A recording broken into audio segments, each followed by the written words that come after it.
If you're over 40 and have nothing saved, you're going to want to watch this video. You have probably heard that the best time to start saving and investing was in your 20s. However, the reality is not all of us were able to do that.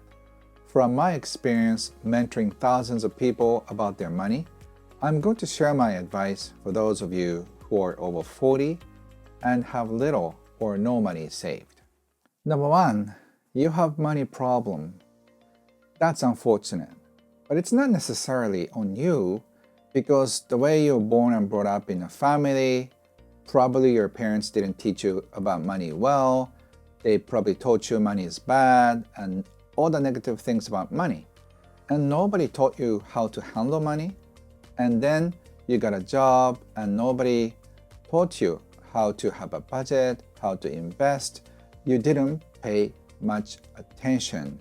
You could have learned something about money, but you didn't. So let's face it, you have money problem, but the good news is that you can change now.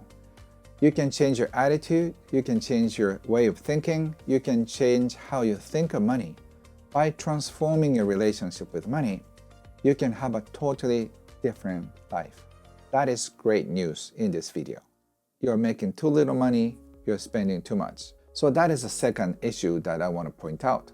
A lot of people say, I think probably I'm spending too much. So they know. And at the same time, you need to increase your income and also cut down your expenses. And it's as simple as that. But for example, in North America, I have noticed that there's this almost like a culture that you need to spend everything you have. And if it's not enough, you need to borrow from a credit card and then keep spending. So it's like food. Some people focus on food, and other parts of the world, people don't pay as much attention as the other people to food. That's why you didn't care how much you have in your bank account as long as you could pay all the bills. From now, you need to really take control over your financial situation and then start thinking, how can I increase my income?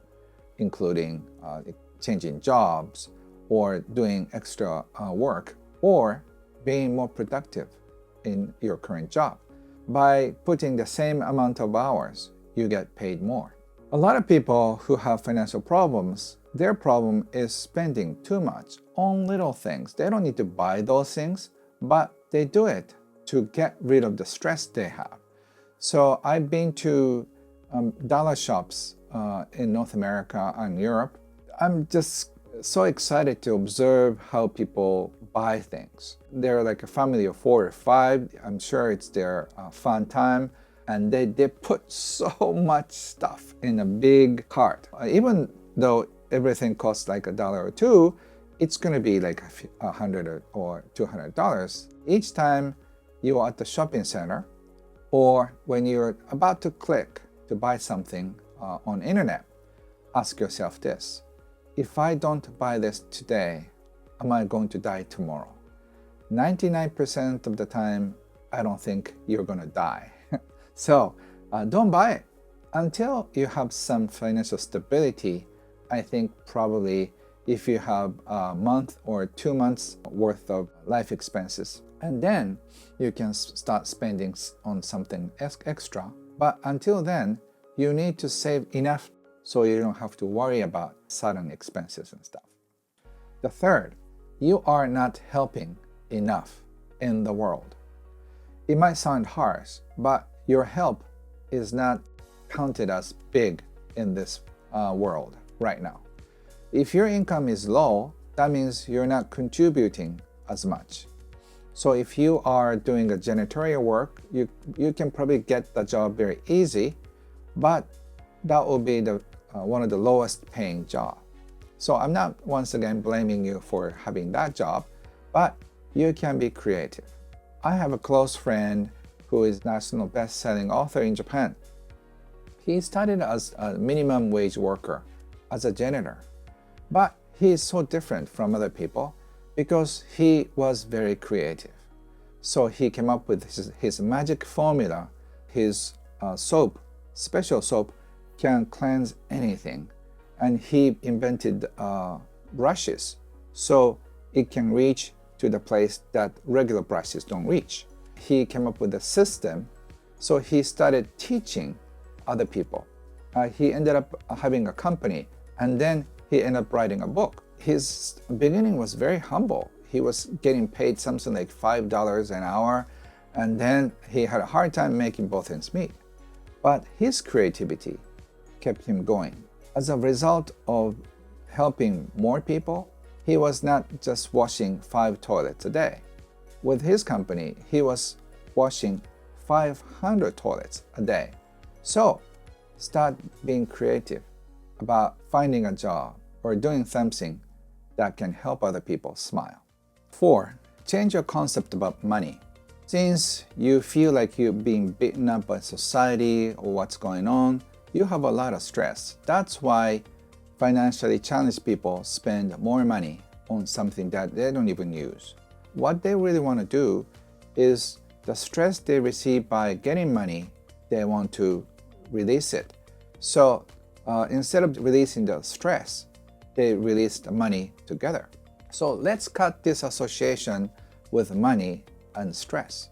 When you spend money next time, just appreciate that the money you have is paying all the bills.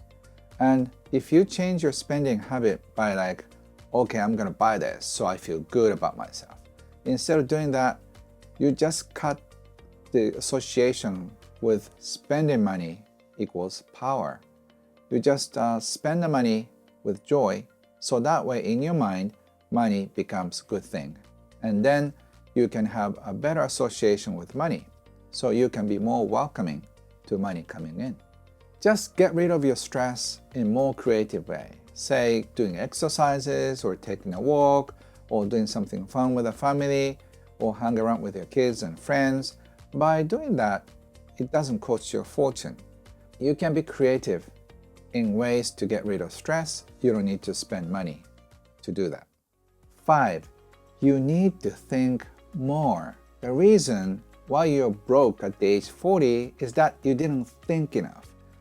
If you were smart and if you pay more attention to money, you could have been a millionaire by the age 40. So let's face it, at the rate of that it's going, where will you be financially? At the age 60, 70? Do you want to be broke and then lost about your medical bills? No, that's not the future you want. So you need to think more. Get excited about your future financial independence. I have coached so many people and they achieve financial independence within 3 years, 5 years, 10 years time. So you can do that too. But you need to think, what can I do with what I have? It's almost like playing cards. You may have bad cards right now, but by keep exchanging with what you have, you can get better cards. If you just keep going and trying, in 3 years, you'll be in a totally different place financially. At least you don't have to worry about money anymore. And if you have, say, 2 months or 3 months worth of saving, you can relax and become more creative. Maybe go back to college or get some skills or just become an entrepreneur, or you can suggest something, a fun project to the company you're working for. You get paid more. So by thinking more, you get more. And you can do it by enjoying it, the process. So have fun and just change your course to financial freedom. Good luck. If you enjoyed this, I think you'll also like this video.